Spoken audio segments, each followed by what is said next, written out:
major construction is now complete. Tonight in Toronto, an encouraging update on the Eglinton Crosstown. But are we getting any closer to an opening date? We just need the political will. We just need somebody to prioritize this. Thousands of refugees remain in Toronto's shelter system, with government funding running out. I lost 4 years from my life for nothing. From I do to I'm broke, why a Mississauga man says he's a victim of marriage fraud. This is City News everywhere. Welcome to our second hour of City News. Refugees and asylum seekers in Toronto are still looking for help, months after we first highlighted the issue. We begin tonight with Mark McAllister. And Mark, the problem still exists and a big funding deadline is looming. That's correct, Melissa. Yes, the federal government is still owing the city some funding to help with refugees. And since we first brought you those stories last year, there was some hope that refugees and asylum seekers would be in homes. However, the vast majority continue to wait for this year so far, and there's seemingly no end in sight. Mark, thank you. Now, the day Toronto drivers have dreaded has arrived. Here is a live look at the Gardiner Expressway this hour, which has been cut down into 2 lanes as a massive construction project begins. As Faiza Amin tells us, this is just the beginning of a long, frustrating process. Drivers using the Gardiner Expressway are short 1 lane today as the next phase of construction gets underway. The city allegedly attacked a child at a playground over the weekend. That dog has now been seized by Toronto Animal Services.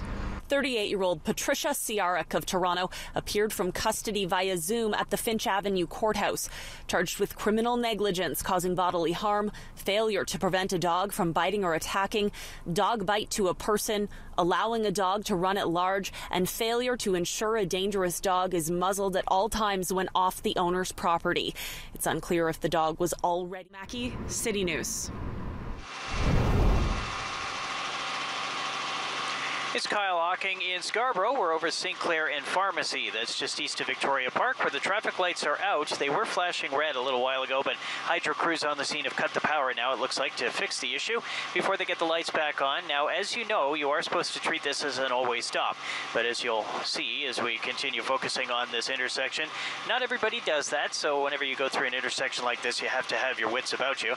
Now, there are also lane restrictions on the eastbound Gardiner in preparation for longer-term lane restrictions to go into place next month because of that rehabilitation work. So stay with us, because in just a short while we'll have a live look at the traffic delay that's causing. CAA members save 3 cents per litre off fuel at Shell, plus 10% off in-store purchases and car wash. Conditions apply. Visit shell.ca/CAA. Next on City News. And then we got the Rook. I don't know. I know he's willing to do it, but I don't know what type of rhythm he got, so we'll see. We speak with Raptors veteran Garrett Temple about one of his moving pregame routines he's trying to get his other teammates to try out. A suspected victim of marriage fraud telling his story. When we get married in a city hall, this girl, they change it 118 degrees. You'll hear from him coming up.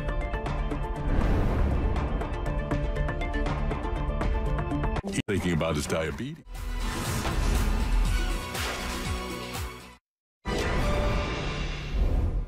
Well, there is no way to sugarcoat it. The Raptors have hit a bit of a rough patch, but one player isn't letting that dampen his pregame routine.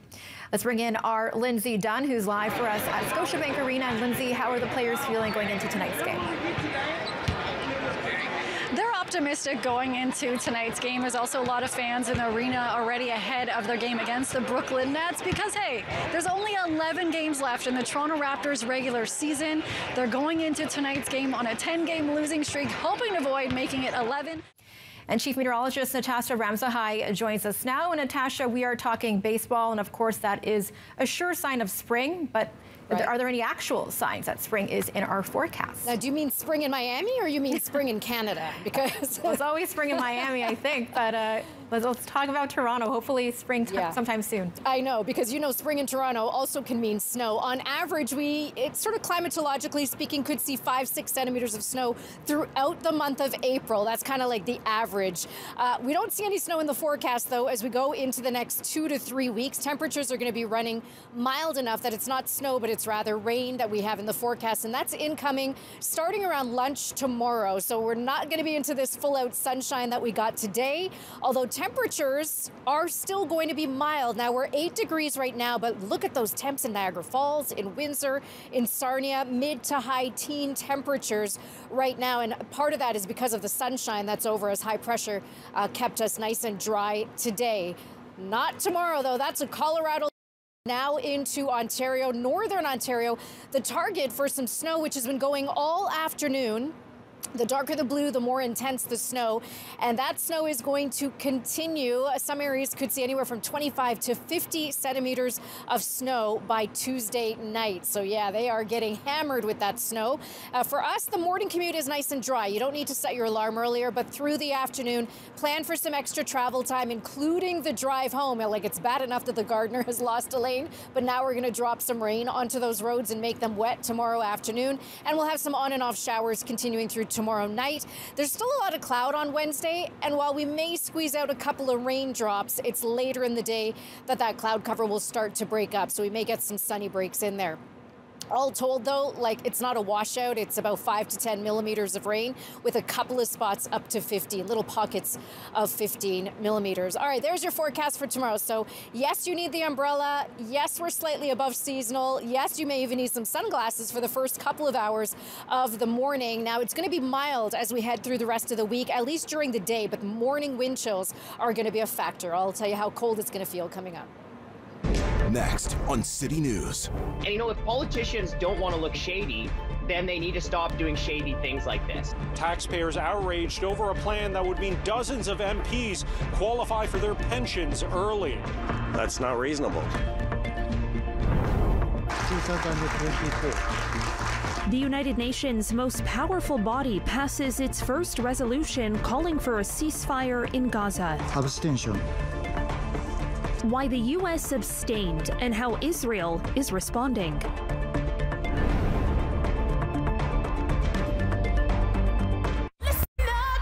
What's next? If you're just joining us, here's a recap of today's top stories. Toronto refugees crisis continues, with thousands still living in the city's shelter system. Advocates making a push for more help with a major funding deadline looming.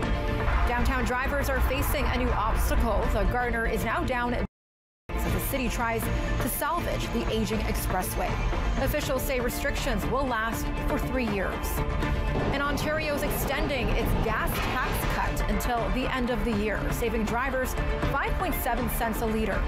Premier Doug Ford says the extension will be a key item in the province's budget on Tuesday.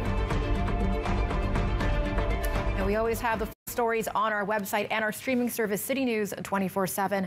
But first, a move is being made on Parliament Hill that's bound to prompt some cynicism from many across the country. Xiaoli Lee with the changes that could boost some politician pensions. An MP that's a backbencher who now may be able to... Tonight, 7/6 Central on Citytv. A man's online search for a roommate in the GTA ended in what he believes is marriage fraud. As Pat Taney explains, the years-long ordeal left him brokenhearted and broke. A Mississauga man who suspects he was the victim of marriage fraud is speaking out. And as we discover through...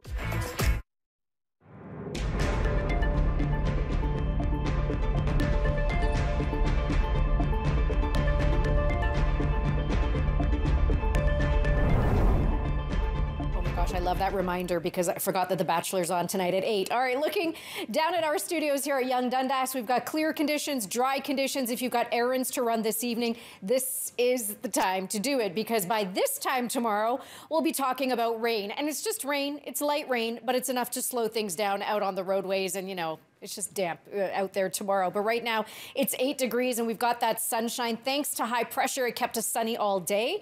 And now we are seeing some stronger wind gusts along the lake here, gusts up to about 50 kilometers per hour. That's going to continue as we go through the night. We may drop it to about 40 overnight tonight and into early tomorrow morning, but by the afternoon, those gusts will be back, coming in off the lake up to about 50 kilometers per hour. So it's dry tonight here.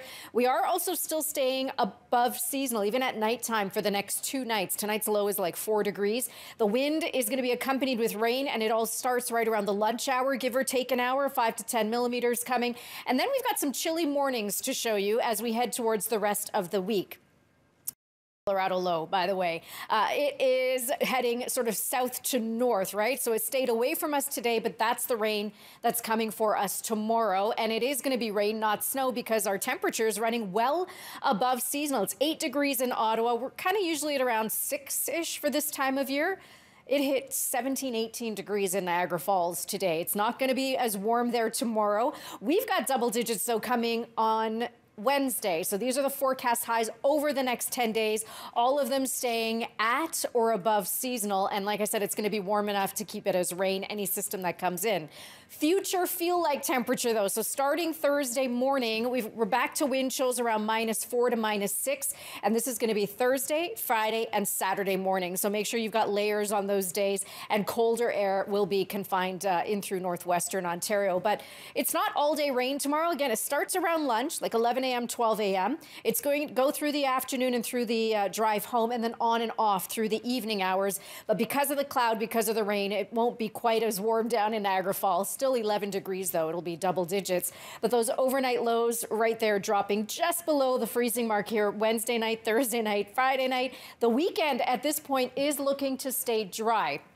Right now, I've got kind of mainly sunny to partly cloudy skies. These are seasonal temperatures here before rain moves back in as we head into Monday. So tomorrow, the morning will be dry, increasing cloud. Rain starts around 11, 12 a.m. All right, back to you. And that's what's been going on in your city and the world today. Thank you for spending your time with us. We'll be back with more on City News at 11. In the meantime, you can tune into City News 24/7 on Ignite or Amazon Prime. Have a great evening.